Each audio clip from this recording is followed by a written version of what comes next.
আবু হুরায়রা বলেন, আমি আল্লাহর রাসূলকে প্রশ্ন করলাম, মান আসআদুন নাস বিশাফাআতিকা ইয়াউমাল কিয়ামা, ইয়া রাসূলুল্লাহ, কিয়ামতের ময়দানে আপনার সুপারিশের মাধ্যমে কোন ব্যক্তিটা সবচাইতে সৌভাগ্যবান হবে?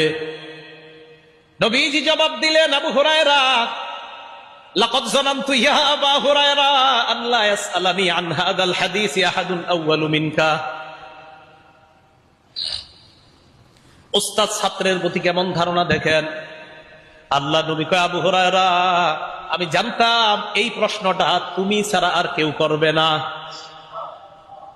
নবীজি কয়, আবু হুরায়রা, আমি জানতাম এই জাতীয় প্রশ্ন তুমি করতে পারো, তুমি ছাড়া আর কেউ পারে না। জানো কেন?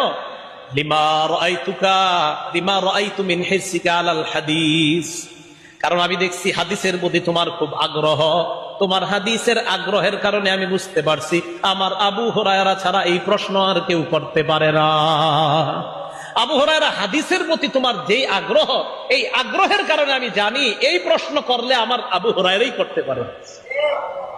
এবার আল্লাহ নবী বললেন, আবু হুরায়রা, আসআদুন নাস বিশাফাআতি ইয়াউমাল কিয়ামা মান ক্বালা লা ইলাহা ইল্লাল্লাহ খালিসান মিন কলবি, যেই ব্যক্তি ইখলাসের সাথে লা ইলাহা ইল্লাল্লাহ বলবে, ওই ব্যক্তি কিয়ামতের ময়দানে আমার সুপারিশের মাধ্যমে সবচাইতে সৌভাগ্যবান ব্যক্তি হয়ে যাবে।